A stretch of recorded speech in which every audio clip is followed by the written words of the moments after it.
Krishna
हरिनाम संकीर्तन्ति ओम ज्ञानतिमिरन्धस्य ज्ञानाञ्जनशलाकया चक्षुरुन्मीलितं येन तस्मै श्रीगुरवे नमः। श्रीचैतन्यमनोभीष्टं स्थापितं येन भूतले स्वयं रूपः कदा मह्यं ददाति स्वपदान्तिकं। वन्देऽहं श्रीगुरोः श्रीयुतापदकमलं श्रीगुरुं वैष्णवांश्च श्रीरूपं साग्रजातं सहगणरघुनाथान्वितं तं सजीवं साद्वैतं सावधूतं परिजनासहितं कृष्णचैतन्यदेवं श्रीराधा कृष्णपादान् सहगणा ललिता श्रीविशाखान्वितांश्च नमो विष्णुपादाय कृष्णप्रेष्ठाय भूतले श्रीमते भक्तिवेदान्त स्वामिनिति नामिने। नमस्ते सरस्वते देवे गौरवाणी प्रचारिणे निर्विशेष शून्यवादी पाश्चात्यदेशतारिणे। नमो महावदन्याय कृष्णप्रेमदायते कृष्णाय कृष्णचैतन्य नामिने गौरवे नमः। हे कृष्णा करुणा सिन्धु दीनबन्धो जगत्पते गोपेश गोपिकान्त राधाकान्त नमोऽस्तुते।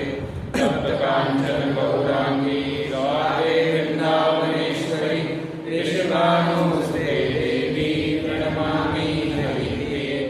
वाञ्छाकल्पतरुभ्यश्च कृपा सिन्धुभ्यश्च पतितानां पावनेभ्यो वैष्णवेभ्यो नमो नमः।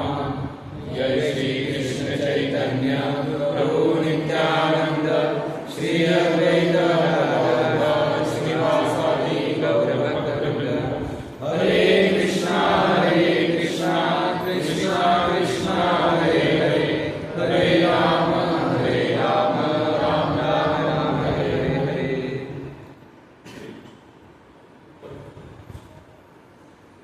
ये चलो तो कल जो था आपका ये निर्जल एकादशी था। आप में से कितने लोगों ने किया था? कितने लोगों का हो पाया? 4 लोग। हरे कृष्ण। मैंने सुना था कि वो सिर्फ प्रभु जी और मतलब जो जिन्होंने दीक्षा ली वो कर सकते थे। नहीं ऐसा कुछ नहीं कि जो जिसके लिए वो करते हैं एकादशी कोई भी कर सकता है। आप लोगों ने नहीं किया था एकादशी? आपका नहीं हुआ?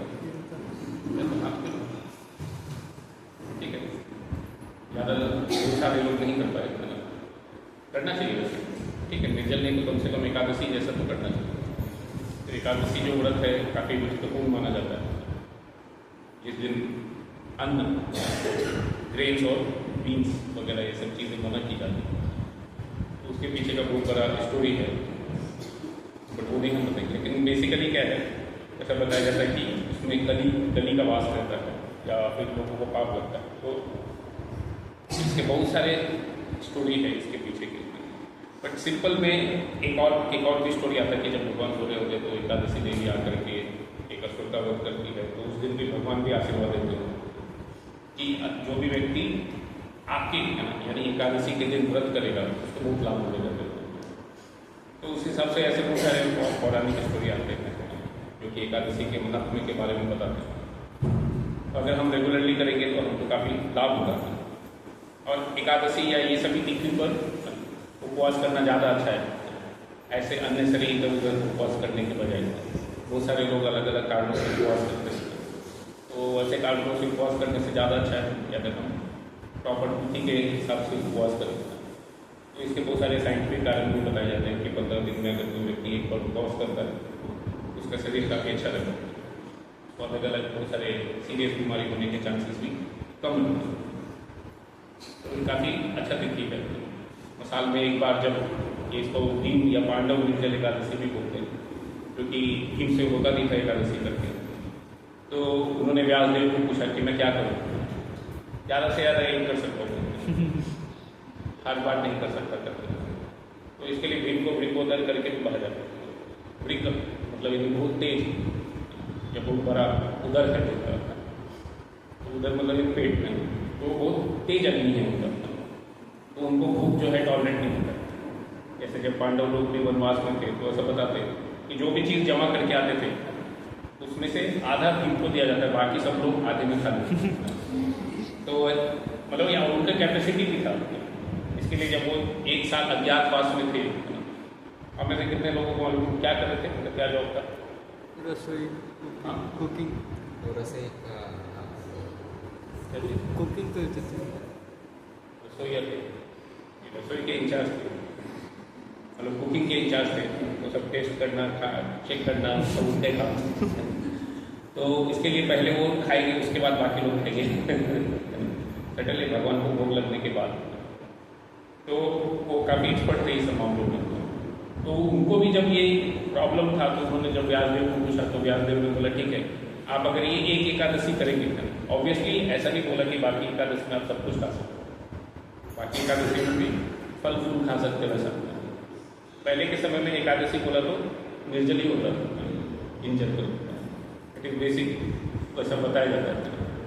जैसे जैसे कलयुग के समय में आगे बढ़ता है तो व्यक्ति का जो प्राण वायु है वो अन्नमय कोष में चले जाता है, अलग अलग कोष बताए जाते हैं।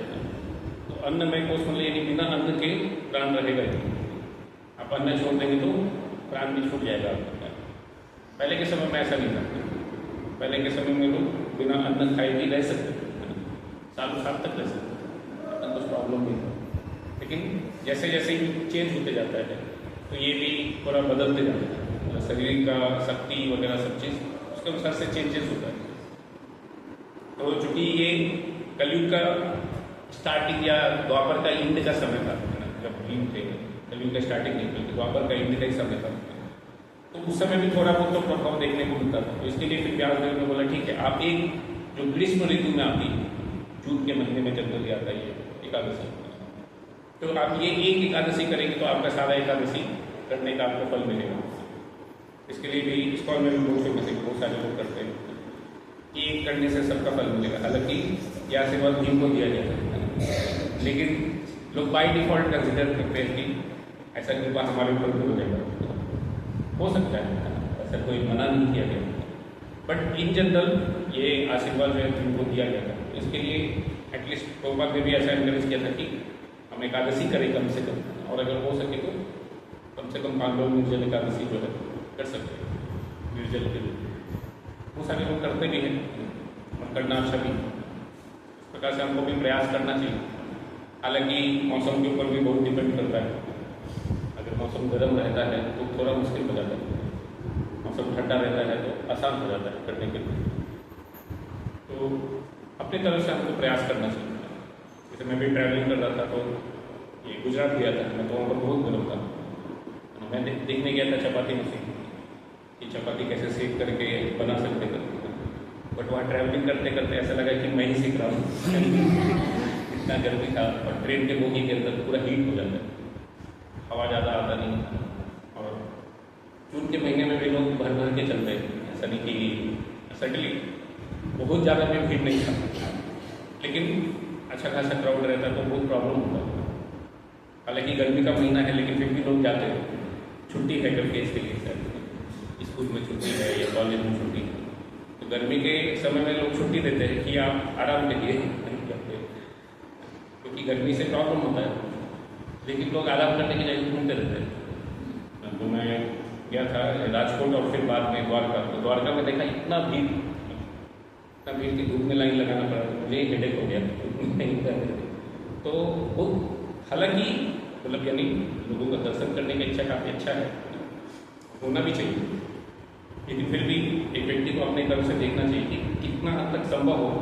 तो वहाँ पर भी जैसे प्रभुपाद के गुरु भी बताते हैं कि जब हम ये चीज़ें करते हैं, उपवास करने का पर्पस भूल नहीं जाना चाहिए एक व्यक्ति को, कि उसका उद्देश्य क्या है कि हम भगवान को याद कर सकें।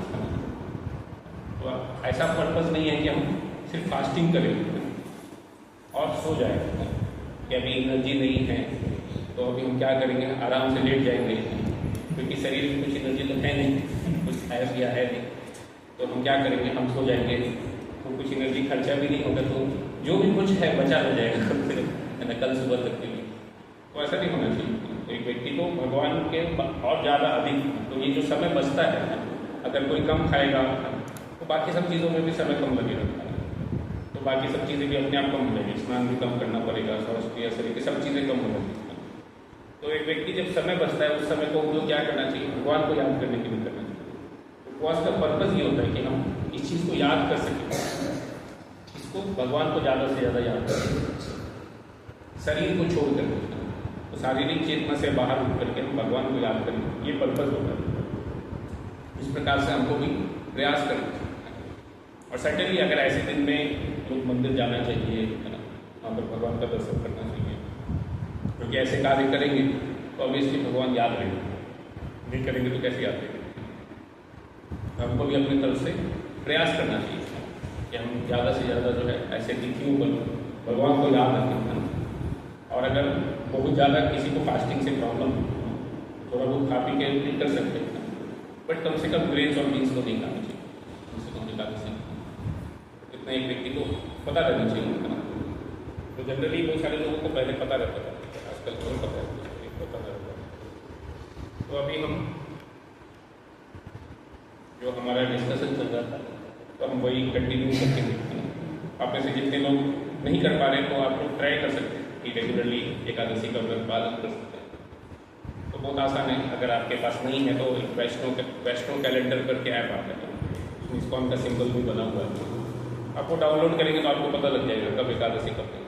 तो बहुत बार एकादशी जो है बाहर का एक दिन पहले होता है, जैसे मैं भी द्वारका गया था तो एक दिन पहले ही था, बट बहुत सारे लोग उसी दिन एकादशी मना रहे थे। तो बाहर का एकादशी कई बार एक दिन पहले भी आ रहे थे, और ISKCON में या वैष्णो कैलेंडर के हिसाब से एक दिन बाद, तो वहाँ पर अनाउंस भी कर दिया जा रहा था कि वैष्णो कैलेंडर के अनुसार से कल है एकादशी, तो जिसको भी करना है कल कर सकते हैं, जिसको वैष्णो कैलेंडर के अनुसार से। तो ऐसे करके रहता है, थोड़ा बहुत डिफरेंसेस रहता है, ये कैलकुलेशन के ऊपर रहता है।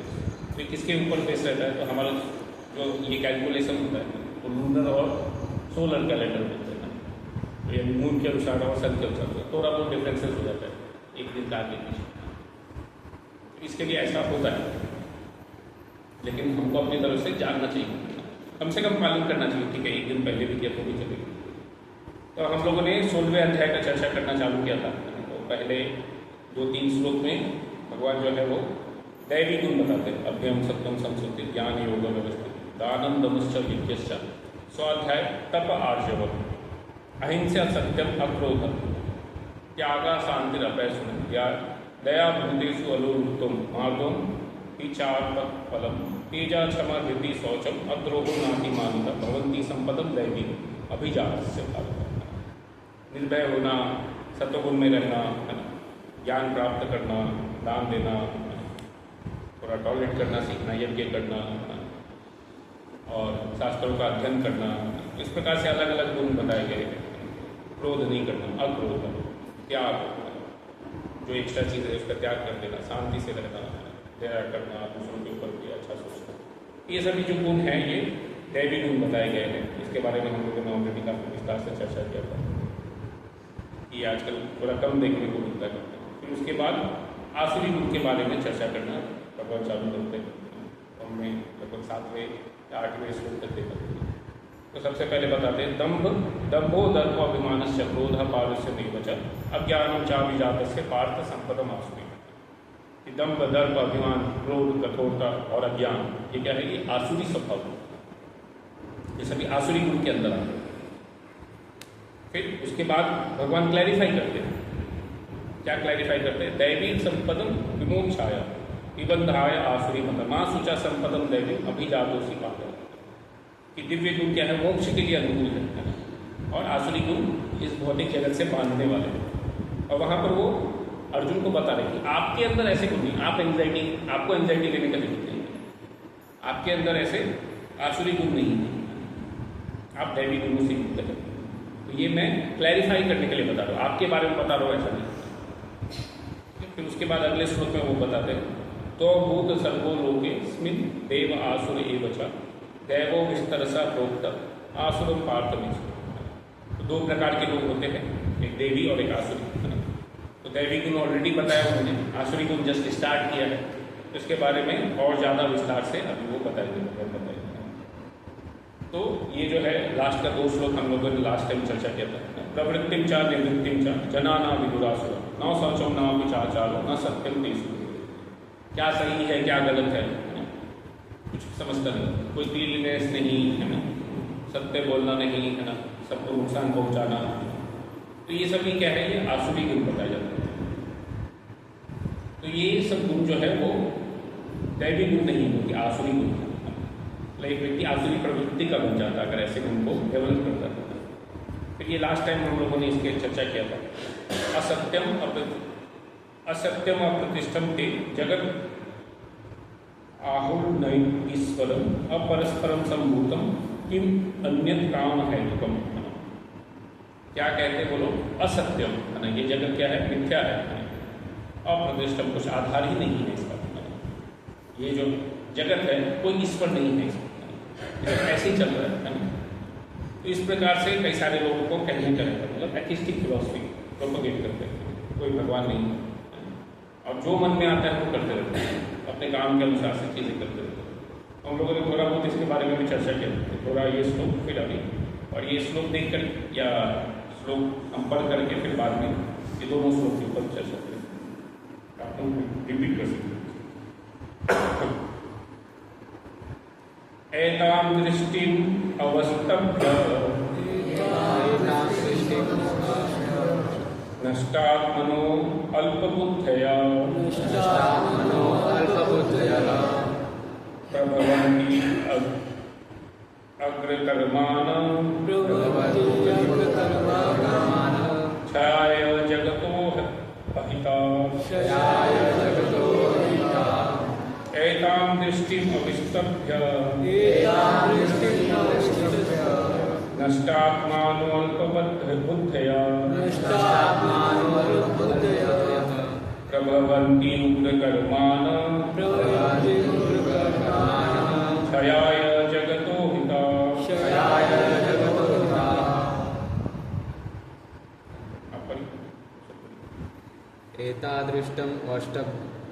एतादृष्टम् अवष्टभ्य नष्टात्मानो अल्पबुद्धयः प्रभवन्त्युर्गकर्माणः क्षयाय जगतो अहिताः।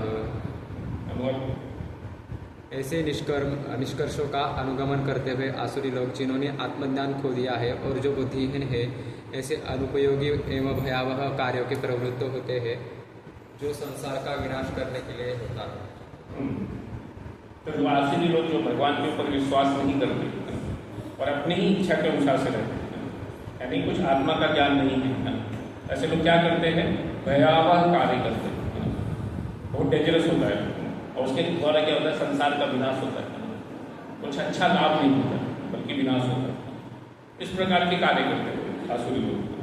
तात्पर्य, आसुरी लोग ऐसे कार्यों में व्यस्त रहते हैं जिससे संसार का विनाश हो जाए। भगवान यहाँ कहते हैं कि वे कम बुद्धि वाले भौतिकतावादी, जिन्हें ईश्वर का कोई बोध नहीं होता, सोचते हैं कि वे प्रगति कर रहे हैं, लेकिन भगवद गीता के अनुसार वे बुद्धिहीन तथा समस्त विचारों से शून्य होते हैं। इस भौतिक जगत का अधिक से अधिक भोग करने का प्रयत्न करते हैं, अतः घूमने फिरने के लिए वे कुछ न कुछ नया आविष्कार करते रहते हैं। ऐसे भौतिक आविष्कारों को मानव सभ्यता का विकास माना जाता है, लेकिन इसका दुष्परिणाम यह होता है कि लोग अधिकाधिक हिंसक तथा क्रूर हो जाते हैं।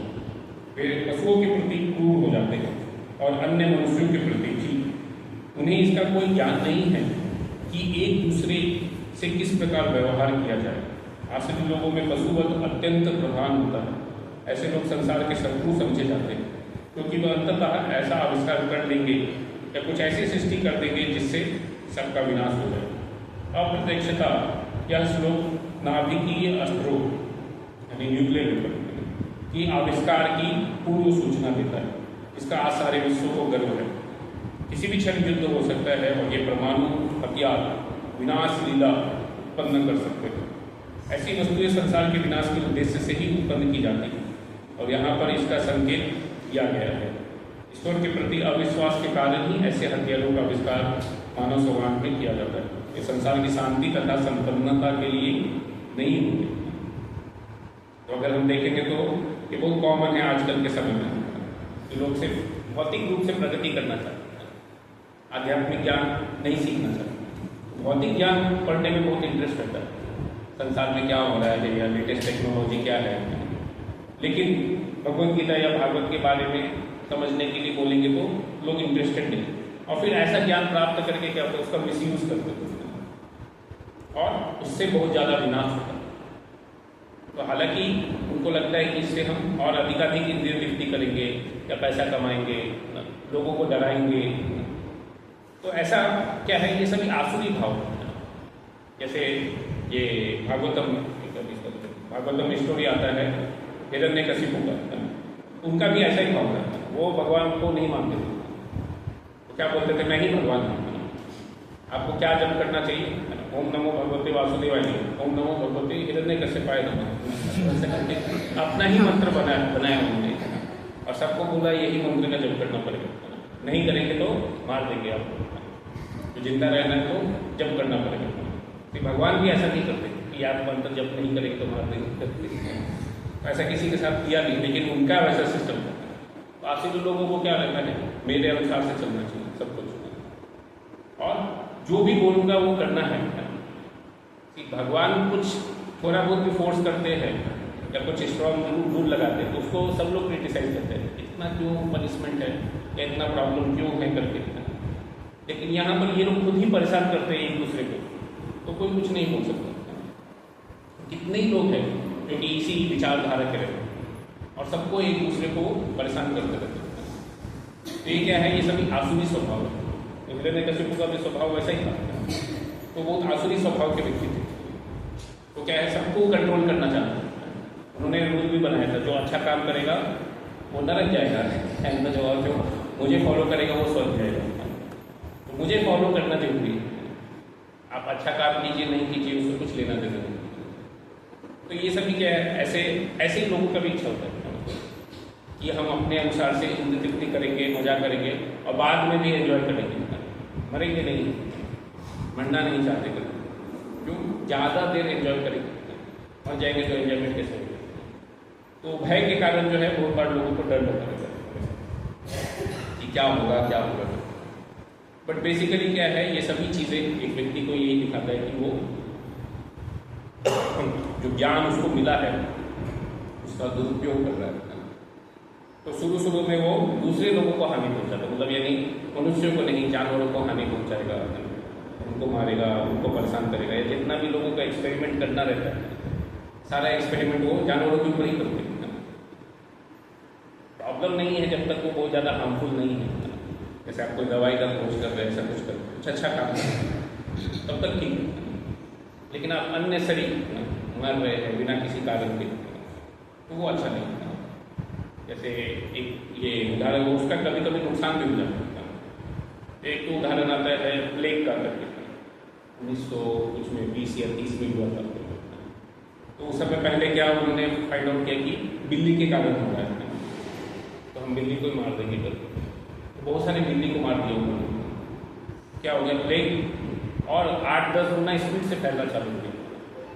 बाद में उनको समझ में आया कि चूहे के कारण हो गया। तो भोपाल अपने टाइम में बताते हैं कि उस समय उन्होंने अनाउंस भी किया था, जो भी मरा हुआ चूहा लेके आएगा उसको 50 पैसा मिलेगा। उस समय 50 पैसा मतलब अच्छा वैल्यू था 1930 में। आजकल के समय में भी 1000 रुपये के बराबर हुआ, 1-2 हज़ार रुपये के बराबर। तो वो वैसा बोलते थे, क्योंकि उस समय क्या है, इवन 1 पैसे से भी कम में 1 केजी से ज़्यादा राइस मिलता था। तो 50 पैसा बहुत बड़ा है। उस समय प्रभुपाद बताते कि वहाँ पर एक बिजनेसमैन था बंगाल में, कोलकाता में। तो उसने मरे हुए चूहे जमा कर करके पैसा जमा किया और उससे बिजनेस चालू किया। और बाद में जब ये मतलब इंडिपेंडेंट हुआ इंडिया, तो वो one of the biggest businessman था उस टाइम कलकत्ता, इंडियन बिजनेसमैन। उसने बहुत सारा ग्रॉसरी शॉप खोला, वो कुछ किया। वो बोला कि वो 4 मरा हुआ जो मतलब 2 रुपये जमा किया, उसने 2 रुपये से बिजनेस करना चालू किया। तो वो वहाँ पर प्रॉपर एक उदाहरण देते कि अगर किसी को कुछ करना है तो क्या करने का इच्छा होनी चाहिए, बाकी चीज़ें अपने आप सेट हो जाती है ना। नहीं तो क्या होता है, लोगों को ब्लेम करना बहुत आसान है, ये नहीं हो रहा है, वो नहीं हो रहा है, इसके लिए मैं नहीं करूँगा, मैं सोए रहूँगा, न मैं आलसी बन जाऊँगा। तो ये क्या है, ये सभी लेजीनेस का सिम्टम है। और उसमें किसको ब्लेम करते लोग? दूसरे को ब्लेम करते। इसके कारण नहीं हो रहा है, उसके कारण नहीं हो रहा है, खुद को सुधारने का प्रयास नहीं करते, लेकिन दूसरों को ब्लेम तुरंत कर देते कि ऐसा प्रॉब्लम है, वैसा प्रॉब्लम है। तो ये सभी चीज़ें क्या कर सकता है? लोगों का लैक ऑफ नॉलेज। और ऐसे गलत अंडरस्टैंडिंग के कारण क्या होता है? लोग हिंसा तो करते हैं, लेकिन उसका नुकसान भी बहुत होता है, तो बहुत सारे लोग मारे जाते हैं। तो यहाँ पर जो प्रोपाल उदाहरण दे रहे हैं कि बहुत सारे लोग जो है सिर्फ खाने पीने के लिए, है ना, जानवरों का हत्या करते हैं। ये बहुत कॉमन है आजकल के समय में। आप अगर जाएंगे तो फॉरेन कंट्रीज में तो बहुत कॉमन है। इवन इंडिया में भी अगर आप देखेंगे तो नॉनवेज खाना कोई बहुत रेयर चीज़ नहीं है। हालांकि one of the most vegetarian country में आता है इंडिया का नाम, लेकिन फिर भी क्या है, सिचुएशन बहुत अच्छा नहीं है। ये हमको भी मालूम है ना, हमारे आसपास देख करके हमको भी समझना है क्या चल रहा है इधर।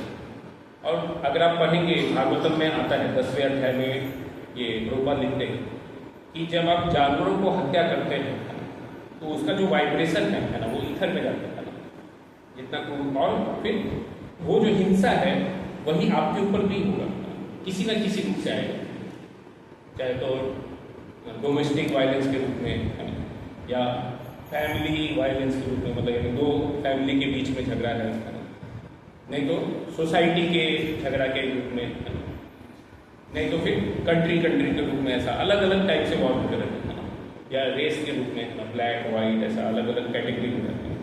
तो ये क्या है, ये किसका कॉन्सिक्वेंस है?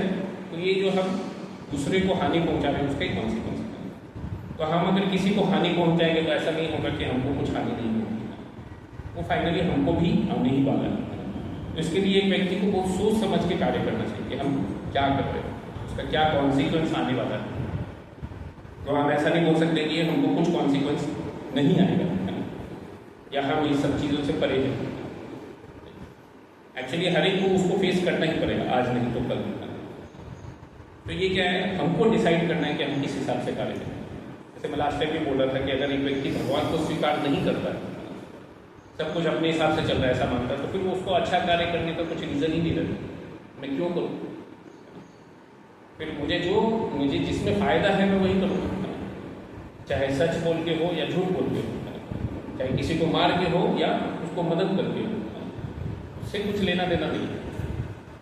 जरूरत पड़ने पे व्यक्ति कुछ भी करने के लिए रेडी है। पैसा कमाने के लिए लोग कुछ भी करते हैं, क्योंकि पैसा क्या दिखता है? इंद्रिय तृप्ति का साधन दिखता है कि मेरे पास पैसा रहेगा तो मैं अधिक इंद्रिय तृप्ति कर सकता हूँ और ज़्यादा एंजॉय कर सकता हूँ। इसके लिए लोग, मेजॉरिटी लोग हैं पैसे के पीछे भागते रहते हैं। लेकिन क्या है, जितना ज़्यादा होता है या जितना ज़्यादा इसके पीछे एक व्यक्ति भागता है, उतना ज़्यादा वो क्रूर व्यक्ति होते जाता है, या फिर लोगों से दूर भी होते चले जाते हैं। अगर उसका उद्देश्य उतना ही हो जाता है तो वो एक अच्छा व्यक्ति बन पाना बहुत मुश्किल है, जनरली बहुत रेयर है। जैसे मैं हिरण्यकशिपु का भी उदाहरण बताया कि वो भी क्या थे, काफ़ी क्रूर थे। इसके जो भी व्यक्ति अपोज करता था उसको डायरेक्टली मार देते। इसके लिए सभी देवता लोग भी डरते थे उससे कि कब क्या करेंगे मालूम नहीं। हालांकि मतलब उन्होंने वो शक्ति प्राप्त करने के लिए हजारों साल तक तपस्या किया, और वो प्राप्त होने के बाद वो फिर क्रूर व्यक्ति बन गए, एक अच्छे व्यक्ति नहीं बन पाता। तो शक्ति किसके पास गया वो बहुत महत्वपूर्ण है, और अगर वो व्यक्ति को अच्छा ट्रेनिंग है तो फिर वो सही तरीके से उपयोग कर पाएगा, और अगर अच्छा ट्रेनिंग नहीं है तो फिर उसका दुरुपयोग। तो इसके लिए ज्ञान होना बहुत जरूरी है। लोगों को भगवान का ज्ञान जो है बचपन से देना चाहिए, ताकि वो एक अच्छे व्यक्ति बन पाए, और बाद में उनको कुछ फैसिलिटी मिलेगा भी तो उसको अच्छे से उपयोग कर पाएंगे। नहीं तो क्या होगा, मिसयूज होगा हिरण्यकशिपु की तरह। फिर बाद में क्या हुआ, हिरण्यकशिपु भी ज़्यादा साल राज्य नहीं कर पाए। जब उन्होंने भगवान के भक्त को डिस्टर्ब करना चाहा तो उनका ही मृत्यु हो गया। तो हम ये चीज़ देख सकते हैं कि इस भौतिक जगत में ऐसा बहुत कॉमन है, बहुत सारे लोग जो है ऐसा डिस्टर्ब करते रहते हैं दूसरे को, लेकिन क्या होता है फाइनली उनका ही मृत्यु हो जाता है। प्रहलाद महाराज जो है भगवान के महान भक्त थे, इसके लिए भगवान उनके लिए आए थे, उनको मदद किया उन्होंने।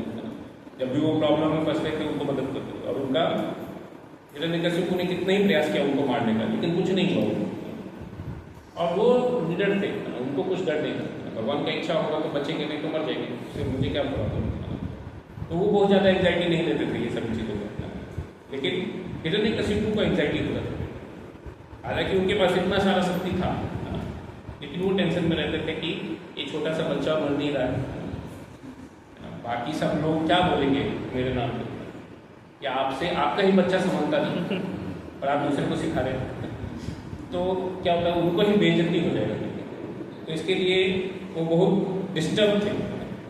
तो हालांकि उनके पास बहुत सारा शक्ति था, लेकिन क्या कुछ ही साल में डिस्टर्ब हो गए। जैसे ही प्रहलाद महाराज 4-5 साल के थे, मतलब यानी क्या है 3-4 साल ही ठीक से शासन किया उन्होंने अपने हिसाब से।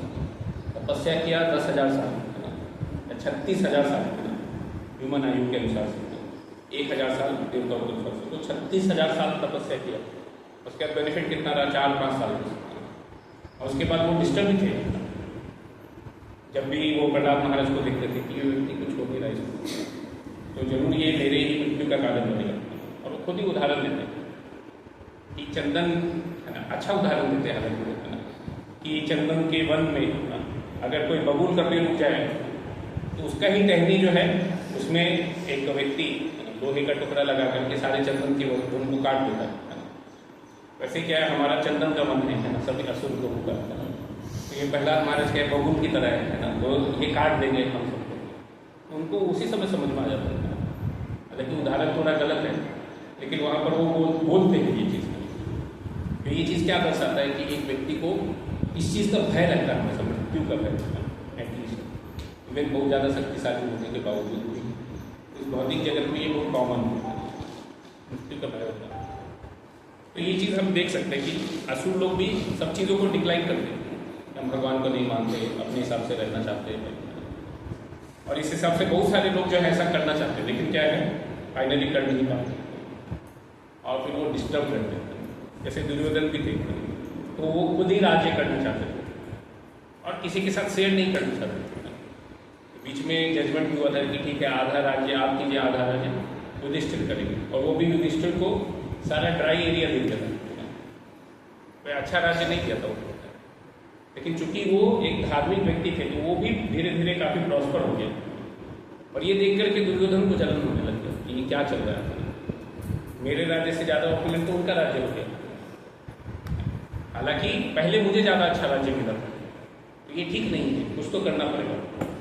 तो उस प्रकार से वो जो है फिर बाद में जो है ठीक है अभी लड़ाई तो नहीं कर सकते, तो फिर युद्ध क्रिया के लिए बुलाते हैं कि हम गैम्बलिंग खेलेंगे और फिर उसमें डिसाइड करेंगे, और उसमें फिर उनको वनवास में भेज देते। ऐसे करके बहुत बार प्रयास करते हैं। जब शुरू में उनको भीम से जलन था कि काफ़ी शक्तिशाली, तो उनको विष दे करके मारना चाहते हैं। एक में ऐसा बताया जाता है में वो विष डाल करके खिला देते हैं और फिर उनको पानी में डाल देते हैं। हालांकि उनको फिर बाद में सांप डस लेता है, इसके लिए जहर के ऊपर अगर जहर डाल दिया जाए तो उसका इफेक्ट चले जाता है, तो इसके लिए वो बच जाते हैं वहाँ पर। लेकिन क्या हो जाता है उसके कारण वो और ज़्यादा शक्तिशाली हो जाता है।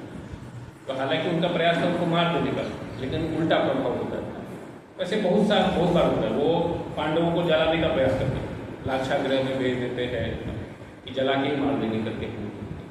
तो पूरा ये महल ही लाख का बना हुआ था। पहले के समय में चूड़ी आता था, तो ज्वलनशील होता है, आसानी से जला सकते उसका। और जल गया तो फिर बहुत तेज़ी से आग लग करके सब कुछ खत्म हो गया, तो व्यक्ति भाग भी नहीं पाता। इसके लिए उनको वहाँ पर भेजते भी, लेकिन फिर भी क्या होता है वो लोग बच जाते हैं।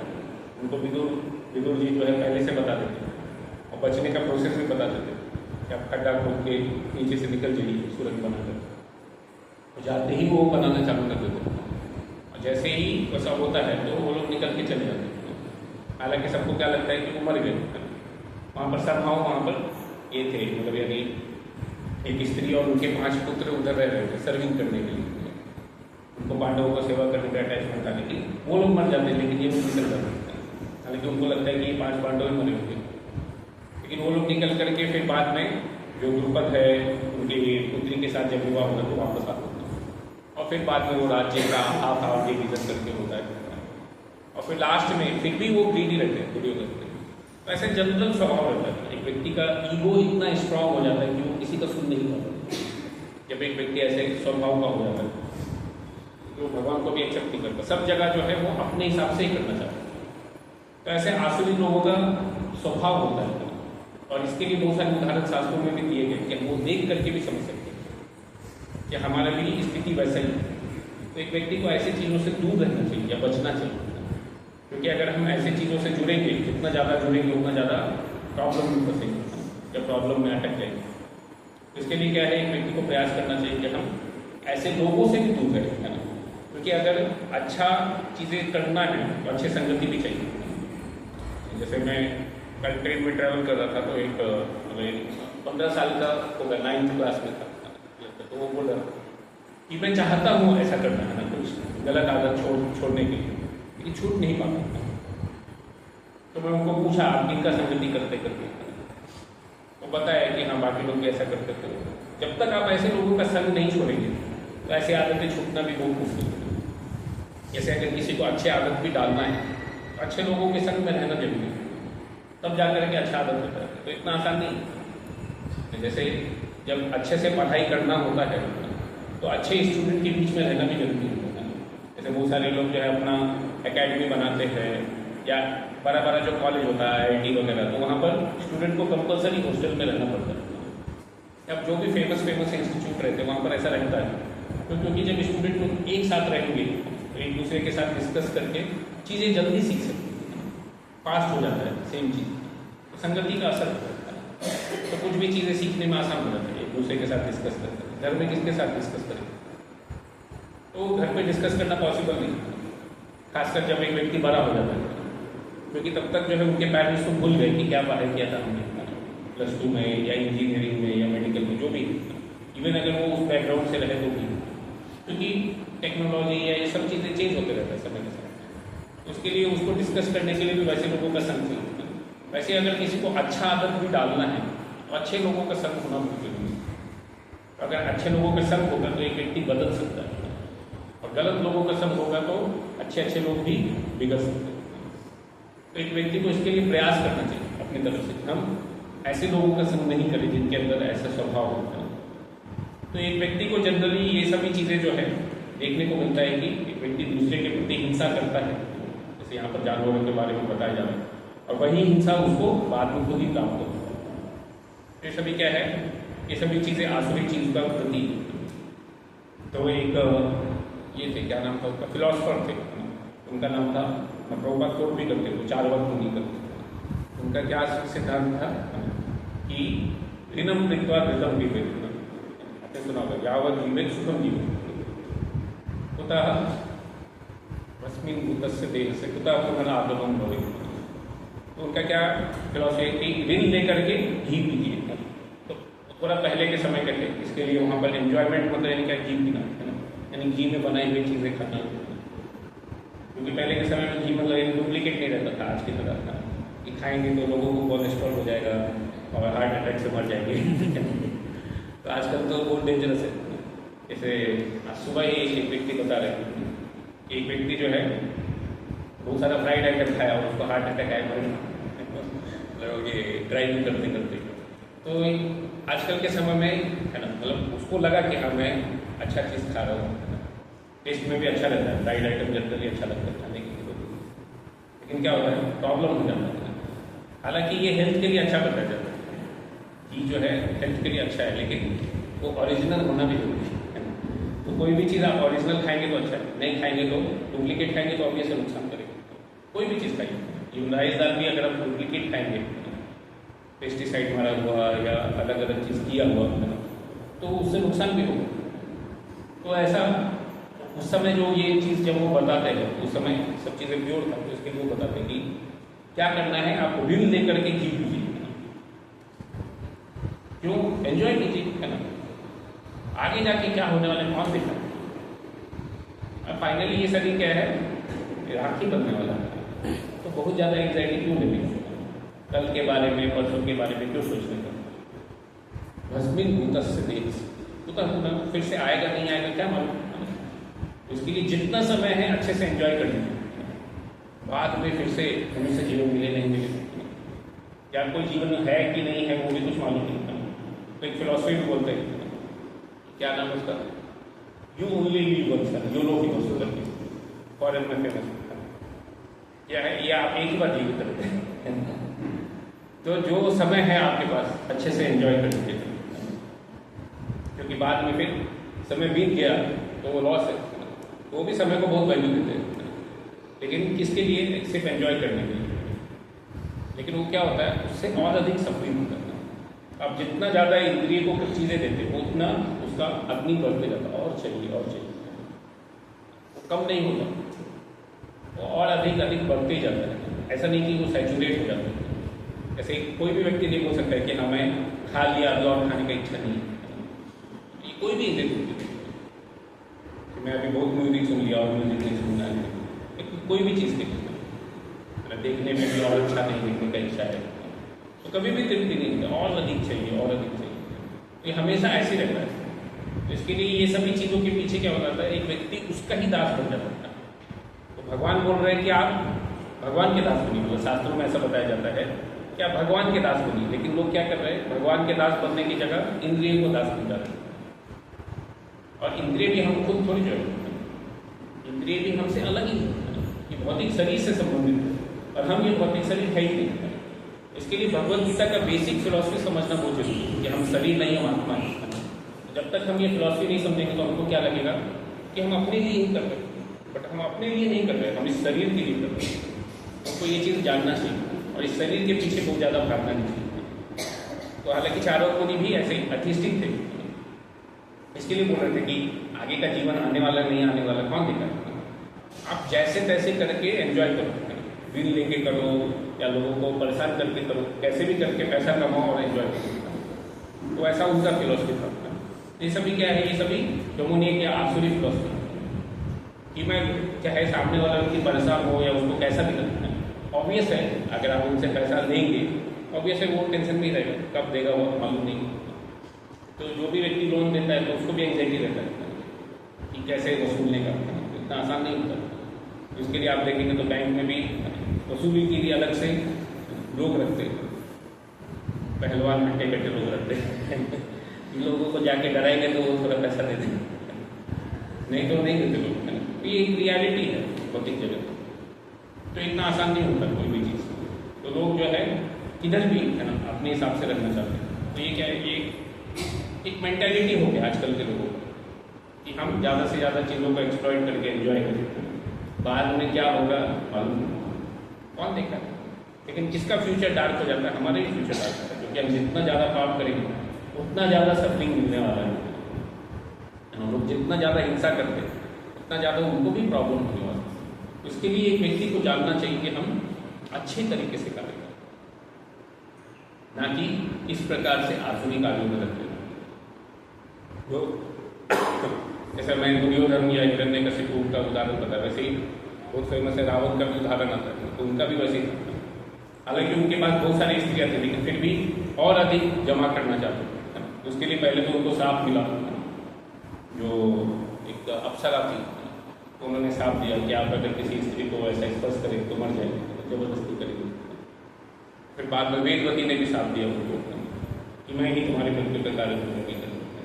ऐसे करके एक व्यक्ति जब गलत कार्य में लग जाता है तो खुद ही अपना डिस्ट्रक्शन करता है और धीरे धीरे खुद ही अपने साथ साथ सबको मार देता है। जैसे दुर्योधन के बारे में विदुर जी ही बताते थे ना, पहले ही बताते थे जब वो वनवासी इनको होने वाला रहता है उस समय बता देते क्या कि आप दुर्योधन का त्याग कर दीजिए, कि एक व्यक्ति पूरे कौरव वंश के नाश का कारण बनेगा, तो आप इनसे थोड़ा आसक्ति कम कीजिए, है ना, और इनको जंगल में फेंक दीजिए। ऐसा करके विदुर बोलते हैं। तो वहाँ पर संभव दुर्योधन भी थे, तो वो बहुत आग बबूला हो जाते कि ये व्यक्ति मेरे ही अगेंस्ट बोल रहे हैं, मेरे ही पिताजी, है ना। तो वो क्या बोलते हैं कि अभी के अभी निकल जाओ यहाँ से। उनको बहुत सुनाते थे, हालांकि उनके पिताजी के समान थे वो, लेकिन फिर भी उनको बहुत डांट करके और बोलते हैं कि आप अपना प्राण वायु लेकर के निकल जाओ, तो मैं जेल में भी डाल सकता है। तो उधर ही विदुर जो है अपना धनुष बाण रख करके चले जाते हैं जंगल में। दुर्योधन तो नहीं गए, वो ही चले गए, ठीक है, वो उनको अच्छा एडवाइस नहीं समझ में आ रहा, मैं ही कुछ अच्छा सत्संग करके आता हूँ, बाद में आऊँगा करके वो चले जाते हैं। लेकिन क्या है, बाद में फिर सबका नाश हो जाता है। तो एक व्यक्ति को ऐसा गलत चीज़ों से आसक्ति रहता है, तो चाहे आप हिरण्यकशिपु का उदाहरण देखिए या रावण का उदाहरण देखिए या यहाँ दुर्योधन का भी उदाहरण, सब लोगों का ऐसी आसक्ति के कारण, अपने ईगो के कारण या अटैचमेंट के कारण नाश होता है। इसके लिए एक व्यक्ति को बहुत संभल के रहना चाहिए। और गलत चीज़ों से आसक्ति नहीं होनी चाहिए। इतना ज़्यादा हम ये सभी चीज़ों को अपने आप से आइडेंटिफाई करेंगे। जैसे दुर्योधन को भी क्या लग रहा था कि मैं राजा होना चाहिए था, तो राजा होना कोई बहुत बड़ा चीज़ नहीं था, वो था 12 साल तक राजा, लेकिन फिर भी हमेशा डिस्टर्ब रहता था, कब युधिष्ठिर वापस आ जाएंगे, तो मुझे उसके खिलाफ अलायंस बनाना पड़ेगा, तो उसके लिए मेहनत करते रहते थे। एंजॉय कभी कर नहीं पाया राजा बनकर। एक बार वो दिखाने के लिए भी गए जंगल में, तो पकड़े गए और बाद में उनको ही उल्टा लटका दिया, और फिर बाद में पांडवों ने ही मदद किया उनका, तो उनको वो बेइज्जत करने गए थे, बट खुद बेइज्जत होकर के वापस आ गए। तो वैसा स्थिति होता है कई बार। तो इसके लिए एक व्यक्ति को जानना चाहिए कि इस प्रकार का संगति या इस प्रकार के भाव से क्या होता है, हमारा खुद का भी नुकसान होता है और दूसरों का भी होता है, सबके लिए विनाश करते हैं। कई बार इधर संसार का भी नाश होता है, जैसे दुर्योधन के कारण उनके पूरे वंश का ही नाश हो गया। वैसे ही यहाँ पर ये रावण के कारण जो है उनका भी पूरा लंका समेत सब लोगों का नाश हो गया। वैसा स्थिति होता है। वैसे यहाँ पर प्रोपाल जो है उदाहरण दे रहे हैं परमाणु या न्यूक्लियर बॉम्ब का, कि लोग ऐसे ऐसे बॉम्ब सोचते हैं, हाइड्रोजन बॉम्ब, न्यूक्लियर बॉम्ब, और उसको और अधिक शक्तिशाली बनाते जाते हैं। ज़्यादा से ज़्यादा हानि होना चाहिए, एक बार मारेंगे तो सब मर जाएंगे, कोई बचना नहीं चाहिए। तो लोग इस प्रकार का चीज़ें खोजते हैं बचने का। हालांकि एक व्यक्ति को जीवन देने का प्रयास करना चाहिए, मदद करने का प्रयास करना चाहिए, लेकिन वो नहीं कर पाता। जब एक व्यक्ति का मृत्यु आता है तो कोई बचा नहीं पाता, लेकिन मारने का प्रोसेस आसान करना आ गया है, बहुत आसानी से मार सकते दूर दूर से ही। तो जितना ज़्यादा लोग और ज़्यादा से ज़्यादा रेंज की चीज़ें बनाते हैं कि हम 5000 किलोमीटर दूर से ही मारते नहीं करते, पास जाने का जरूरत ही नहीं पड़ेगा। ऐसे करके बहुत सारी चीज़ें। तो ये सभी चीज़ें क्या है, कोई फायदा नहीं करने वाली है सभी चीज़ें। फाइनली ये सभी चीज़ें क्या है, एक व्यक्ति को या पूरे वर्ल्ड को जो है लड़ाई झगड़े की तरफ ही लेके। तो जब तक एक व्यक्ति जो है भगवान को स्वीकार नहीं करता तो साथ में मिलजुल करके रहना आसान नहीं। लेकिन अगर भगवान को स्वीकार करते तो मिलजुल करके रहना आसान हो जाता। जैसे पहले स्कंद के ही एक तात्पर्य में प्रभुपाद लिखते हैं कि पहले भी, वहाँ पर आप चाहे तो पढ़ भी सकते हैं कि पहले भी इंडिया और चाइना थे, लेकिन इतना लड़ाई नहीं होता था। ऑब्वियसली पाकिस्तान तो पहले नहीं था, बट इंडिया चाइना पहले भी थी, अलग अलग कंट्री थे। और चूँकि दोनों ही वो लोग थोड़ा बुद्धिस्ट ज़्यादा थे और यहाँ पर हिंदू धर्म या सनातन धर्म का प्रचार ज़्यादा था, तो दोनों ही भगवान को फॉलो करते थे, तो अपने अपने एरिया में शांति से रहते थे और अच्छा संबंध भी था। आप अगर पढ़े होंगे तो चाइना से कुछ लोग यहाँ आए थे, यहाँ का चीज़ें भी डॉक्यूमेंट करते हैं। क्या नाम था उनका, पाइयान ऐसे करके, और कुछ नाम। वैसे इंडिया से भी कुछ लोग कहते हैं, वहाँ पर भी रिकॉर्डेड है वैसे। तो ये सभी चीज़ें था। तो जब तक एक व्यक्ति भगवान को फॉलो करता, साथ में रहना बहुत आसान है। लेकिन जैसे ही उससे दूर चल जाता है तो कंटिन्यूस लड़ाई झगड़ा चालू हो जाता है आजू बाजू में रहते हुए। कब क्या होगा कुछ बोल नहीं सकते। तो ऐसा स्थिति इस भौतिक जगत में बहुत कॉमन है। मेजोरिटी जगह क्या है, नेबर नेबर के बीच में लड़ाई होते रहते हैं, लोग साथ में रहते हैं लेकिन झगड़ा करते रहते हैं। तो ऐसा नहीं है कि मतलब यानी एक ही जगह पर है, किधर भी देख लीजिए ऑलमोस्ट सब जगह कहीं पर ओपनली हो रहा है, कहीं पर सीक्रेट रूप से चल रहा है, मीडियम रूप में, कहीं ना कहीं कैसे ना कैसे करके चलते रहता है। तो ये सभी चीज़ें क्या है, व्यक्ति को आसुरी चीज़ की प्रवृत्ति के कारण है। और ये सभी खोज जो हो रहा है ज़्यादा से ज़्यादा लोगों को डिस्ट्रक्टिव बनाने के हिसाब से। तो डिस्ट्रक्टिव मेंटालिटी छोड़ करके एक व्यक्ति को कंस्ट्रक्टिव मेंटालिटी अपनाना बहुत जरूरी है। और इसके लिए क्या है, एक व्यक्ति को भगवान से जुड़ना जरूरी है। जब तक हम भगवान से जुड़ेंगे नहीं तब तक अच्छे विचार आना या अच्छे सोच होना बहुत मुश्किल है। और इसके लिए कोई व्यक्ति को अच्छे कुल में या गलत कुल में जन्म लेना जरूरी नहीं है। जैसे प्रोपर उदाहरण देते हैं वृत्रासुर का, तो वृत्रासुर एक असुर के परिवार में पैदा हुआ। जैसे बाद में प्रहलाद महाराज का उदाहरण देते।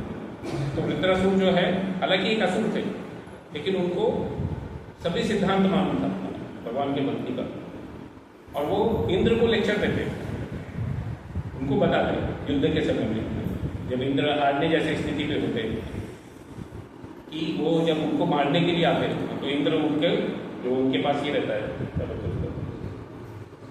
ये गदा उनके पास गदा रहता है।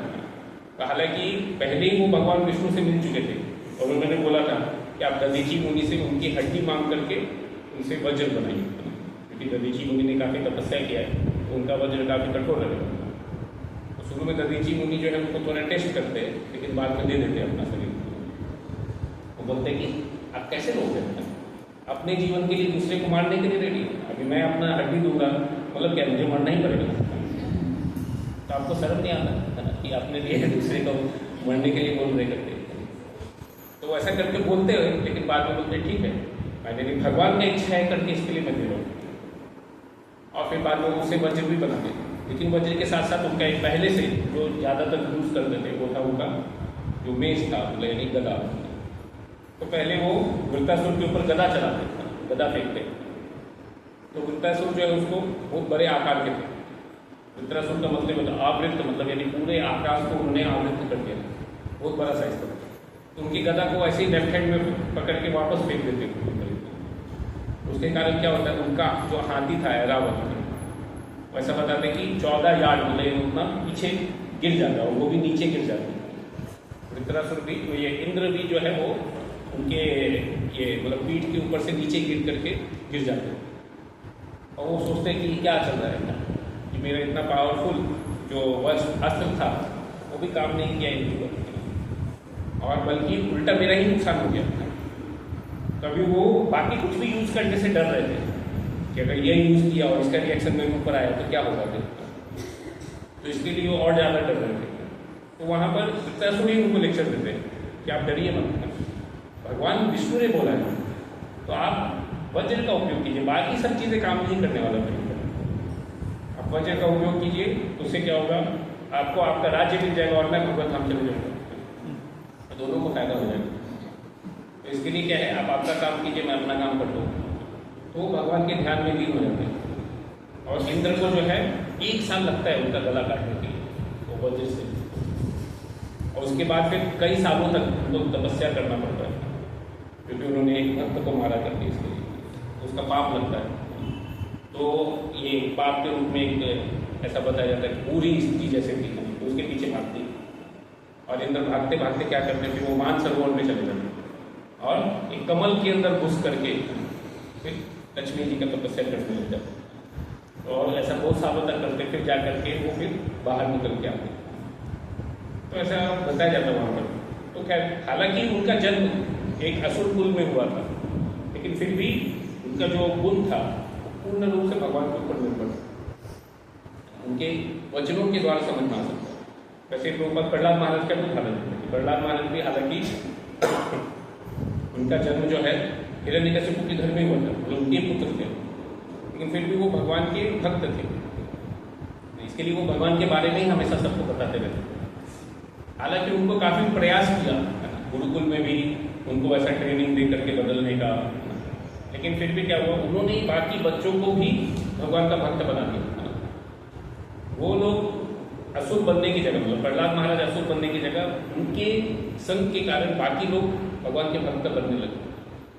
तो ये क्या होता है, एक व्यक्ति जब भगवान के ऊपर निर्भर करता है तो जन्म और ये सभी चीज़ें बहुत ज़्यादा मैटर नहीं करता। कभी कभी लोग बोलते हैं कि अरे मुझे तो है ना ऐसा जन्म मिला है, मैं क्या कर पाऊँगा, कुछ नहीं कर पाऊँगा। ऐसा कुछ नहीं है। आजकल के कलयुग में मेजॉरिटी लोगों का स्थिति अच्छा नहीं है, तो बहुत सारे लोग बोलते हैं हम कैसे भक्ति करेंगे। बट अगर कोई व्यक्ति प्रयास करेगा तो हो सकता है। पहले के समय में असुर लोग भी कर पाए तो हम क्यों नहीं कर सकते, हम भी कर सकते हैं। लेकिन क्या है, प्रयास करना जरूरी है। तो अगर हम रेगुलरली प्रैक्टिस करेंगे या प्रयास करेंगे तो ये चीज़ संभव है, नहीं तो बहुत मुश्किल काम है। तो ऐसे बहुत सारे उदाहरण बताए जाते हैं जिसके द्वारा एक व्यक्ति को समझ में आ सकता है। तो हमको भी अपनी तरफ से प्रयास करना चाहिए कि हम ऐसे आसुरी चीज़ों के पीछे नहीं लगेंगे कि और ज़्यादा दूसरों को हानि पहुँचाना है, नुकसान पहुँचाना है। आजकल के समय में बहुत सारे लोग ऐसा प्रयास करते हैं। लोग दूसरे ग्रह में जाना चाहते हैं, हम मून पे जाएंगे, मार्स पे जाएंगे, लेकिन पृथ्वी पे शांति से नहीं रह सकते, हमेशा झगड़ा करते रहते हैं। वो दूसरे ग्रह में जा करके पानी खोजते हैं और यहाँ पर पानी उपलब्ध है उसको पॉल्यूट करते रहते हैं, सारा कचरा डाल देते हैं उसके अंदर।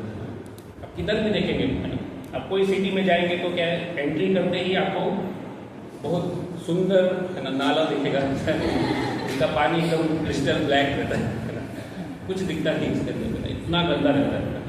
जितना बड़ा सिटी होता है उतना ज़्यादा गंदगी रहता है। तो ये क्या है, ये कोई मॉडर्न प्रगति नहीं है, बल्कि लोग खुद ही अपना ही नुकसान करते हैं। और ये पॉल्यूशन किसने किया? खुद ही करते हैं, खुद करके खुद खा रहे हैं, ऐसे चीज़ों को यूज़ कर रहे हैं। आप देखेंगे मेजोरिटी लोग, बहुत सारे लोग जो है ऐसे ही पानी उपयोग करके फिर खेती करते हैं। क्या करेंगे? नदी में जो रहेगा, अभी यहाँ पर देखिए आप मोला मोटा जो नदी है, आप स्टेशन जाएंगे वहाँ पर क्या संगम प्रयाग का संगम नहीं देखा, तो वहाँ पर बहुत गंदा नदी है। लेकिन क्या है, लोग खेती क्या करेंगे? अब जो पानी उपलब्ध है उससे ही करेंगे। तो जो उपलब्ध रहता है लोग वही यूज़ करते हैं, फिर कौन खाएगा उसको?